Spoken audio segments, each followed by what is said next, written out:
welcome to the stage to the wonderful John Hastings.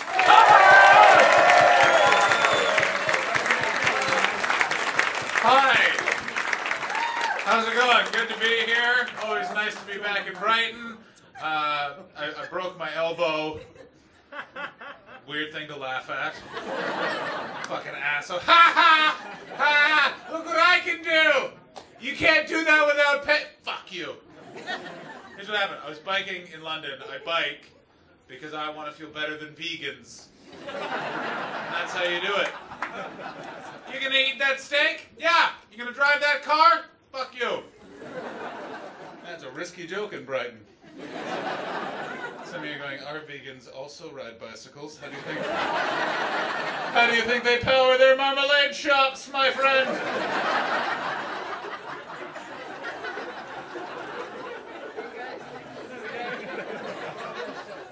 So I was biking down the road, feeling good. And then a gray SUV hit my back tire.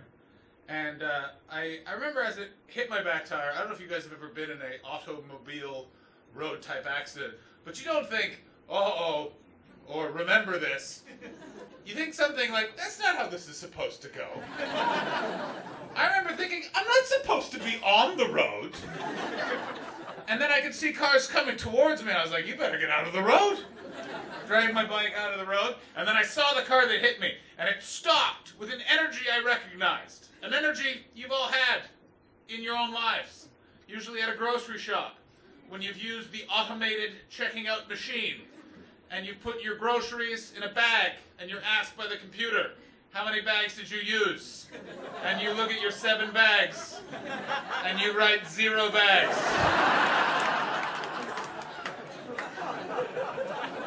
That is the nicest way I can tell you that the fucker took off. And as the victim of a hit-and-run accident, let me tell you this, as you watch a car speed away, here is what you do think. You do think, yeah, that is the easier way to approach this situation. You don't have to talk to the cops. You're going to be home soon. I have to go to the hospital. Called 999, because I don't know where a hospital is. I don't. I have no idea where there's a hospital. I know where to buy weed in the park I live near, and I don't even smoke weed. I just jog, and I know where the guy hangs out who looks like he has the best weed. How do I know? White dude with dreadlocks, but he's got 2 phones. Both of which iPhones, but different numbers. So he's doing pretty well for himself.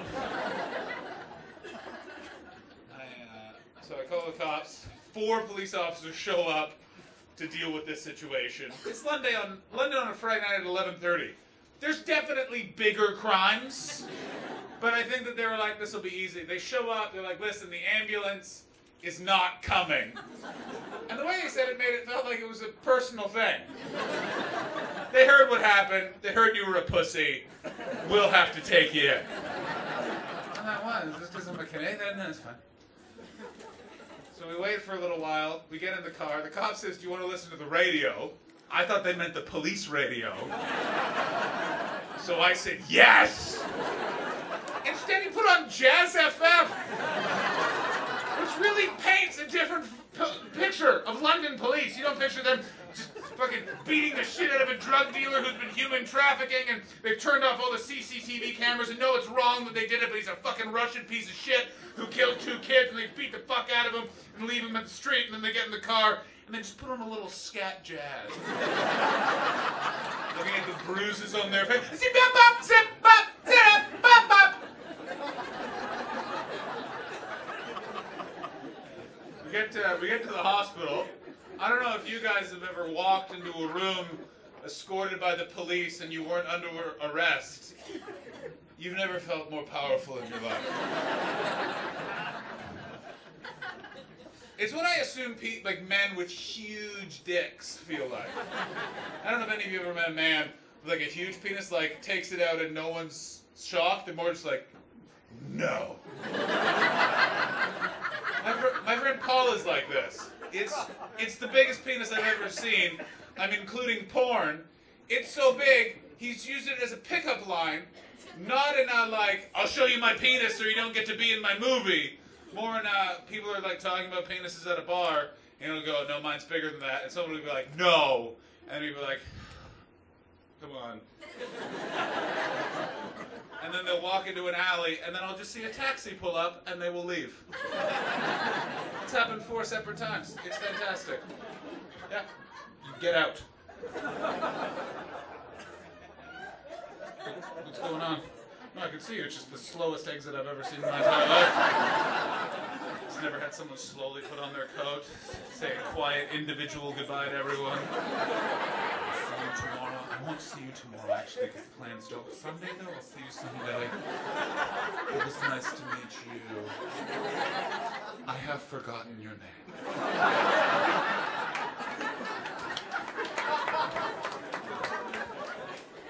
A little rude. What was that? I'm glad I'm not the only one who didn't understand what the fuck he said. One more time, brother. What did you say? Good. Real chatty here in Brighton. Shovel Mikey!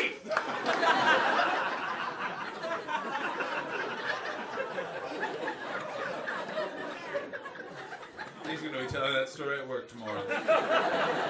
Remember when we went down to the comedian and I told that guy with one hand that he could shovel Mikey?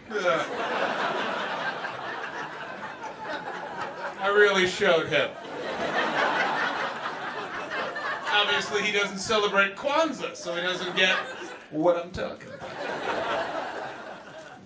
I like that. It has nothing to do with Kwanzaa, but you're all Brighton PC people that just laugh along. Oh, listen. So we walk into the A&E there, and police say, we'll check you in. Don't worry about it. And I was like, oh, thank you. And they give them my name, gave my address. I don't remember giving them my address, by the way, but they just had it where I was like, well, privacy is... Privacy, I feel like, is something we're going to tell our kids the way that our grandparents used to talk about radio plays. Back in my day, you could just be unknown to the government.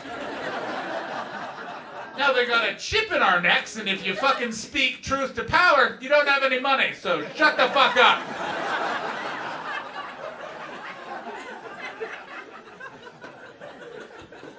I'm not a political comedian. Mostly because, remember when politics were fun?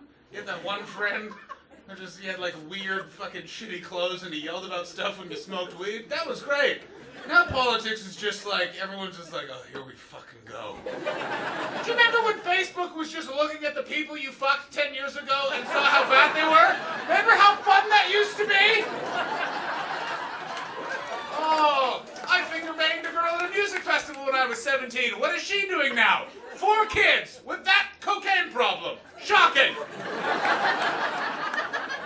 Now it's just learning, like, how can you be both racist and Jewish? Is that allowed? It is allowed, by the way.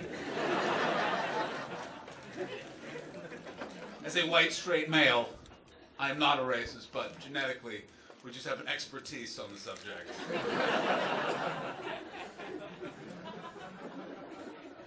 It's like black guys always know what hairstyle you should have.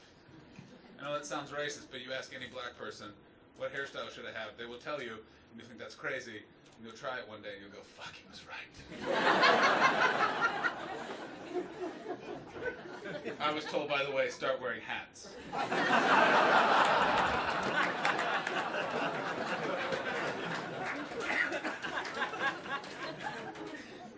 So I'm in the, we're finishing this fucking story. I was in the A&E, and the cops give my name and all that stuff, and then they turn to me and they turn to the person and they go, oh, and he was dizzy and he vomited. And I was like, no, I didn't. And they went, shh. And I went and sat down, and they were like, whenever you're in an A&E, just tell them, no matter what you actually happened, just tell them you were dizzy and you vomited. You go immediately to the top of the list.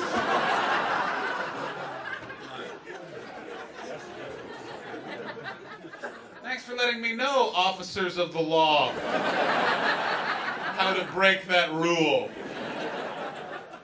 So there, Aaron, it was very quiet. It was me, and then a guy who I'm pretty sure was either homeless or was going through some stuff, named Darren. Darren didn't do it. Turned to me, I didn't do it! No, I believe you, Darren. That is some passion.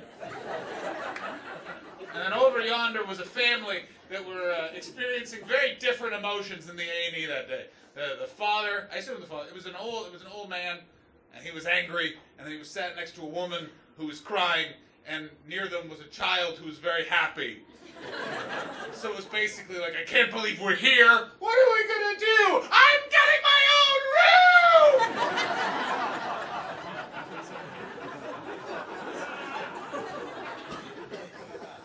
It's tough to laugh at that one. Nurse comes out, calls me in, looks at my arm, goes, it's a fractured elbow. She said in a way like I should know. It's a fractured elbow? Oh, wait, oh. That's an elbow? I've been calling it my arm knee. And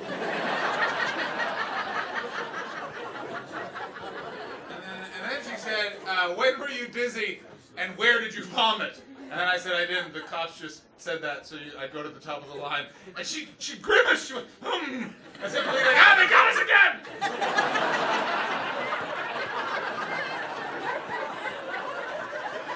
Like growing up, did you ever prank your dad? You know how angry your dad? I put a whoopee cushion on my dad's kitchen table seat one time. That similar rage where he's like, I can't be angry about this. Someone's gonna fucking die. Yeah. So I then go back out, wait again. She says, your doctor Ryan will be out in a bit. Right there. I'm 32. I've lived my life long enough to know that I don't want a fucker named Ryan. I'm not here to buy pills to the music festival, madam. I'm not here to be told what trainers go with what skateboard. I'm here to have medical attention. I would like someone with a last name only. Not Ryan. Oh, sorry I didn't show up at medical school, but I was just sad because it's a Wednesday and that's hump day and no one will fuck me. It's tough for Ryan. And then Ryan showed up, and I immediately was on Ryan's side. Ryan was a very posh man. So right there, Ryan doesn't need a job. Ryan's dad invented pennies. But Ryan said, fuck it, Ryan's fucking there. I don't fucking need your money, Dad. Yes, you can put a deposit on a house, but besides that, I make my own way. If I had to pick the doctors that would work on me, here, I want a posh junior doctor, and I want him teamed with a grizzled, scarred Asian man who possibly didn't even go to medical school. He just learned the body in the jungles, fighting off you, the English, in one of those wars you don't talk about.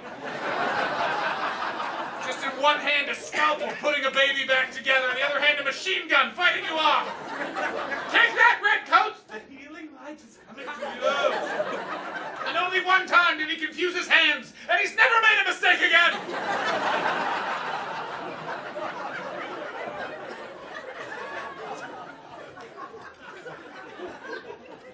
So Ryan takes me back. We go to radiology.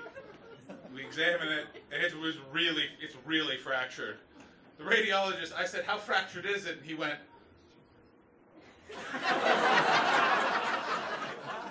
And then I saw him, like, do this on the screen.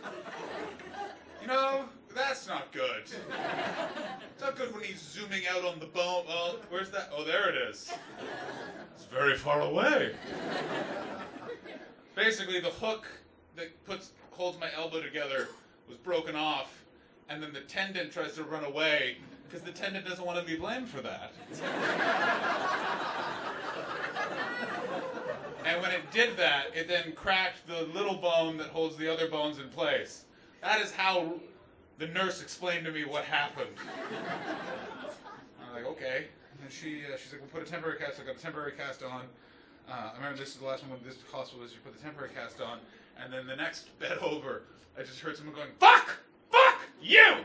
And I said to her, I assume that's a mental patient of some sort. And she went, no, that's a doctor. I got told I had surgery. I came back 1 week later for surgery. The day before I was supposed to go in for surgery, I was talking to my mom, and she said, I need to tell you something. And I said, what's that, Mom? And she said, I'm at Heathrow Airport, I've come to be with you on surgery. Just one thing, I didn't pack any bags. I just went straight to, yeah, you get the fuck out too.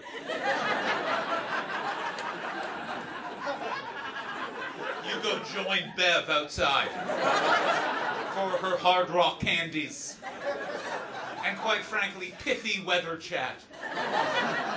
I'll tell you why it's a bit more windy. Anyway. So my mom basically surprised me to come and support me at surgery. It was an amazing, cool, crazy thing. It was also weird that she didn't have a bag or a book. Just knowing my mom loved me so much, she spent 7.5 hours just staring forward on an airplane. That's love, right there. Well, what did your mom do? Oh, she pushed me out of her vagina. My mom went like this for almost a day's work. And then landed at Gatwick, not Heathrow. Yeah. You live near Gatwick. You understand the transit hell that station is going into London if you don't understand that the Gatwick Express is a must-purchase ticket. You foolishly go, oh, the Thames Link, why wouldn't I? Well, because for some reason it takes 45 minutes to get from East Croydon to just outside East Croydon.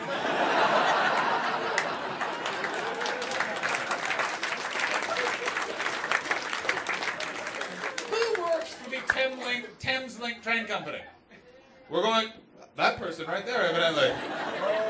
We're going from Red Hill to Gatwick Airport. They're visible from each other. It will take 1 day.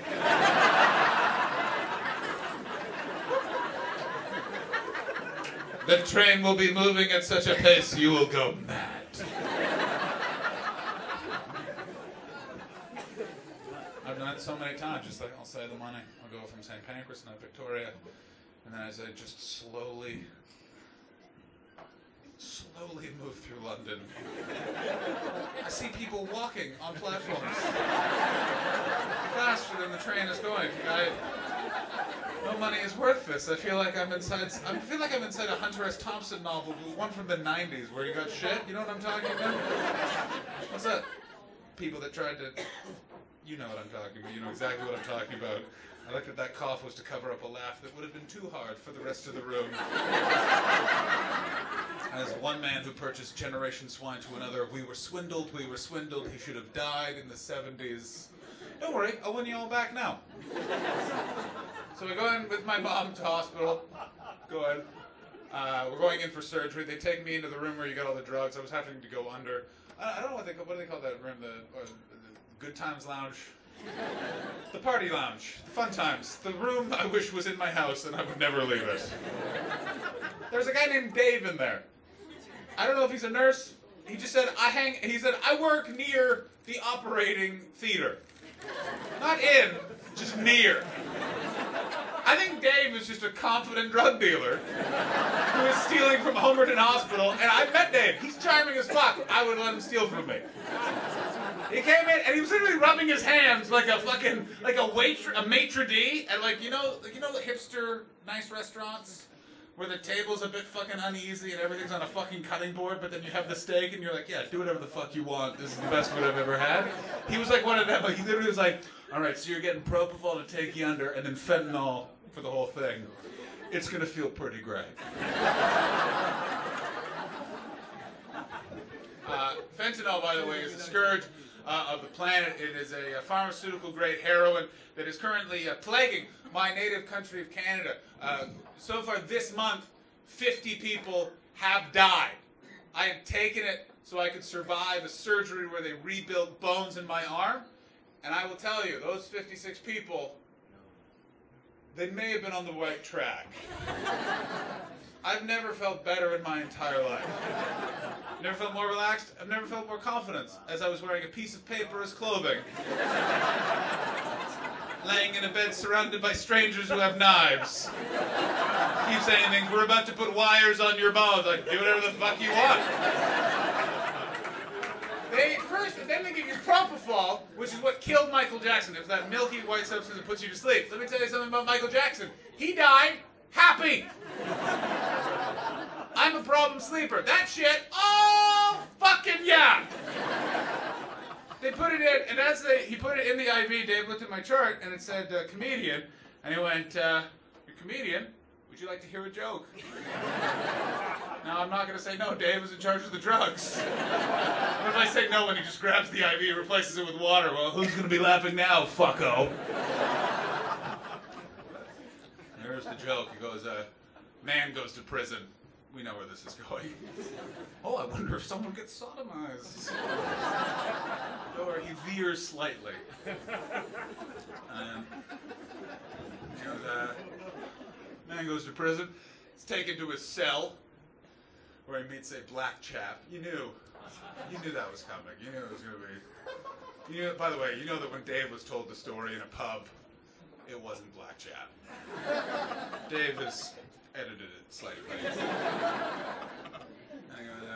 Black chap in the cell. He's the new cellmate of the new guy, and the new guy walks into the cell. And the black chap stands up from his bed and goes, "We're gonna play husband and wife. Who do you want to be?" And the new guy goes, "I'll be the husband, I guess." And then the black chap goes, "Good! Now get over here and suck your wife's cock." And then I passed out. Suck your wife's cock! Good night. I wake up 4 hours later. Basically just, what the fuck?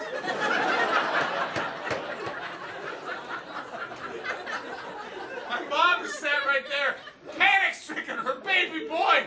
And she goes, "What happened?" And I said, "Would you like to hear a joke?"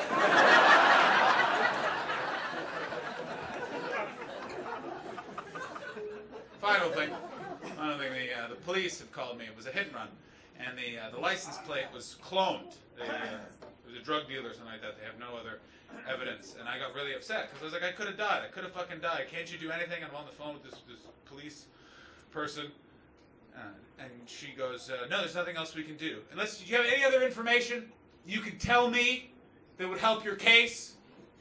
And I said, "Yes. I was dizzy. And I vomited. They caught the fucker in seconds." Thanks very much, everybody. I'll be right back.